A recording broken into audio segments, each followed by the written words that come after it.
Hey friends, welcome back to my channel. If you are new here, welcome to your timeless reading, and if you are returning here, thank you so much for adding your energy to every upload. This reading we will use the Moonology deck. We will clarify with Soul Symphony and Tarot, and then I may pull one final card from the Resurrection Oracle. So let's go ahead and get right into it. Don't forget to look at the timestamp, any images on the cards that may jump out at you, because all of that may have some channeled guidance from your spiritual team for you.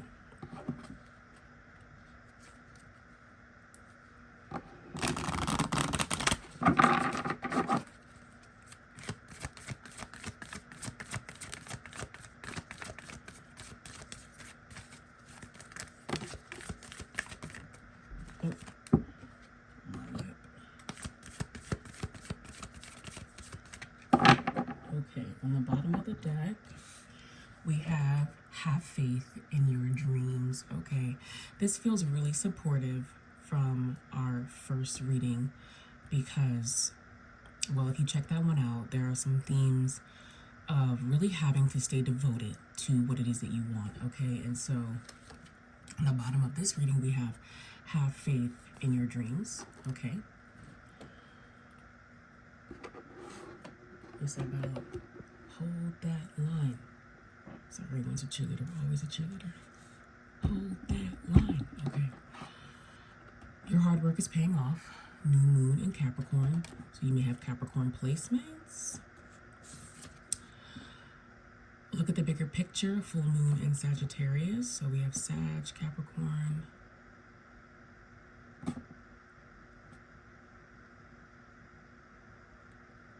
Are those both cardinal signs? No. Yes. No. Emotions are running high. Supermoon. Okay. So this is about your build period. Okay. You're going through a build period. And it's so interesting because we have the full moon before the new moon, right? So there is a release before a new beginning. And what we're releasing here are things that do not pertain to your individual journey, or things that kind of minimize your vision as far as how big it can expand to, because Sagittarius is the philosopher of the deck, the adventurer of the deck, and the Sagittarius can be very individualistic. So there are elements right now on your current pathway that may not be able to come with you as an individual to your next level of self. But then there are also elements as well that you have been using as an individual that actually aren't working anymore. Okay? I'm getting that very loudly. There's definitely very specific elements that are not working, and those need to be released, and those specifically pertain to you as an individual. So we'll try to extract from that. And then this new beginning, okay, it's almost like you are being prepared for the work. Okay, with new moon in Capricorn, your hard work is paying off. Okay, and what's so funny is the Capricorn is the ram. Okay, but here you have like a half ram, half fish, which is very strange. Okay, you have a half ram, half fish, and what's interesting is the Sagittarius is a half man, half horse. Okay, and so, oh my gosh, there's such a split self. Okay, there is such, and this person, okay, has water earth. You have water earth. You have it. It's giving Cancer Capricorn. Okay, or Pisces Capricorn, right, with the fish, but Cancer Capricorn because it's giving sister signs. Okay, it's giving duality, and there is this energy where you understand hard work. Okay, Capricorn understands hard work. Capricorn sustains hard work. Capricorn may be the hardest working earth sign. Okay, Virgo is the perfect earth sign. Like, they'll exhaust themselves, right? But there may be certain moments where they seem like they're not working hard, but when they go hard in that moment and for until it's done, okay? Whereas like a Capricorn is gonna wake up every day and go hard, and a Taurus ain't gonna do none of that. A Taurus is only gonna go hard when they need to. A Taurus is gonna conserve energy, right? So there's this so it's so interesting. It's like Capricorn is borrowing Virgo's sister sign, Pisces, right? And it's like your wisdom about how to work hard is changing, okay? And that's why you're being prepared for the work, so that you don't burn out and that you release this individual thing that's no longer working for you. But at the same time, with emotions running high, you're edgy right now. Like, you're a little prickly, okay? You feel uncomfortable, to say the least. And so hopefully we can get some information on what to do with that discomfort.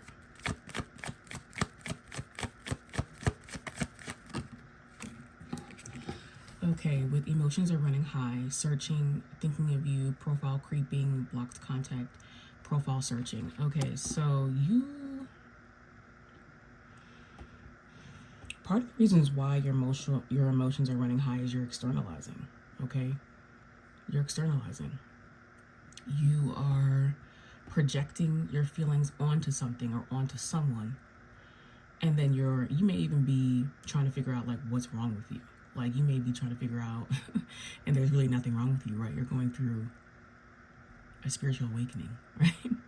So there's nothing wrong with you and everything wrong with you at the same time. Like, but you may be trying to look up like, why am I having obsessive thoughts? Because you may be going through dark night of the soul. Dark night of the soul is very painful, and obsessive thoughts is part of it, and it can be debilitating.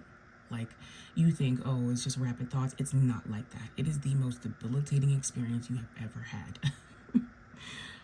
Let me know in the comments if you want me to maybe write something about that. I'm writing about a lot of different things, of course, but Dark Night of the Soul is so painful. I went through it when I was 15 years old, so. Okay, your girl almost didn't make it out alive. All right, but you may be searching, and I'm not sure that is. I think that you should be looking things up. Like, I think that you should be looking through your natal chart, finding out your life path number, your destiny path number, your soul urge number, your personality number, getting to know yourself, okay? But there is this element, profile creeping, okay, there is this element where like you have always been like this very concealed version of self, okay? And the reasons why your emotions are running high is because it's deteriorating.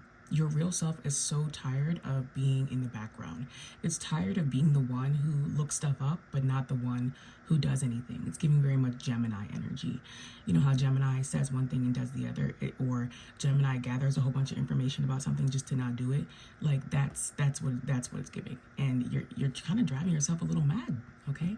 It's time for you to have gratitude for this version of yourself that you have been concealing. And I mean, when I mean have gratitude, I mean give it space and stop suffocating it. And also, you may need to work on externalizing it and managing information gathering and then processing that information, okay? Because you might be overloading yourself a little bit.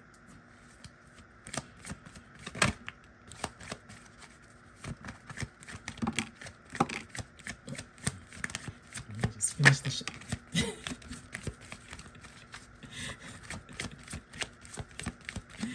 You is overwhelmed. It's not funny, and I'm not laughing at you. The energy is.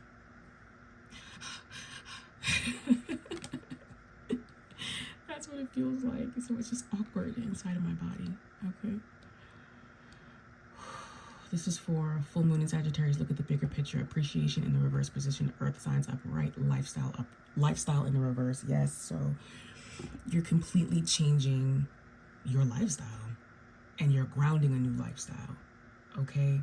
But why is appreciation coming in the reverse position? Appreciation. For look at the bigger picture. Okay, so hold on. Before I'm being sideswiped by. So when we talked about Sagittarius energy and we talked about an element of individualism, and that there was an aspect that there are aspects that can't come with you. There are aspects that are individually important to you, that are sacred to you. And then there are aspects that you have been using as an individual that are no longer serving you. Part of that is lifestyle, okay? So, and you're aware of this already, that you need to make a lifestyle change for that individual part of you that isn't helping you ground, okay, with Taurus, Virgo, Capricorn energy. But appreciation in reverse, okay.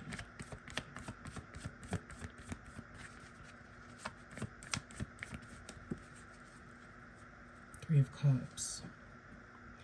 You don't feel like you've had enough enjoyment in your life. You don't feel like you feel, it's like you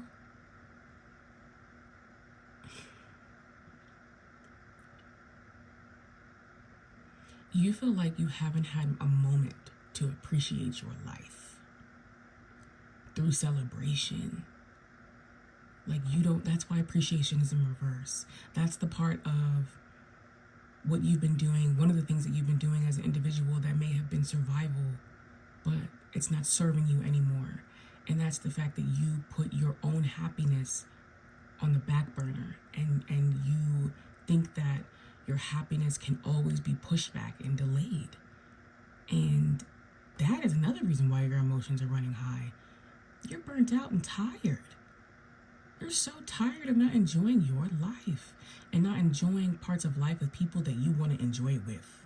So when they say look at the bigger picture, when you are going through this lifestyle change and you become fatigued ultimately, because that is what work and change is going to do for you, remember that you deserve to enjoy parts of this life, okay?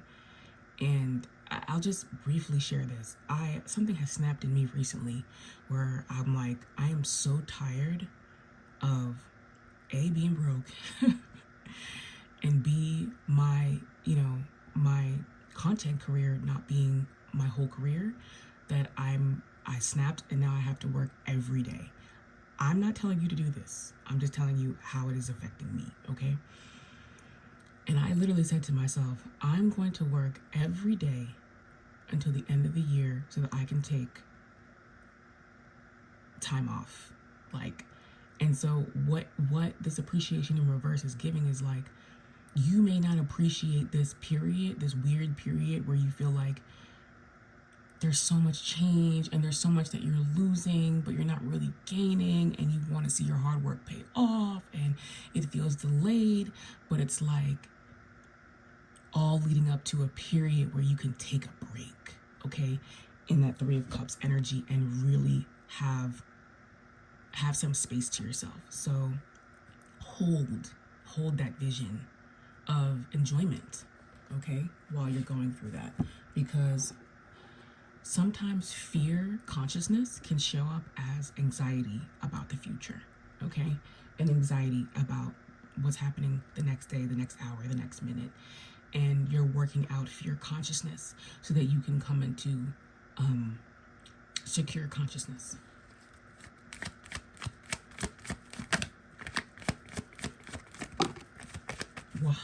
Wow. Your emotions are really running high. Wow. Okay, I don't even know if this is healthy. I'm not sure if it's healthy for you to be holding back all this emotion. Okay. Wow. Yeah, you need to go back and listen to the first reading if you haven't, because now we're getting separation again. And separation came out, okay, in the last reading. Because for some of you coming to this, you have been in separation with someone else and your emotions are running high because that person, I don't know, maybe you haven't expressed yourself, maybe you never really actually told them how you feel. And now the distance has exasperated those emotions. Oh my gosh. Okay, yeah, because like there is this energy where like you never took action on how you felt. And you can feel is your feelings. Okay, let's pull one final message about that from the Resurrection Oracle. Specifically, Spirit, can you tell us what they should do with their emotions around this separation? Because it's a lot, and what they can't keep doing is profile creeping and internalizing.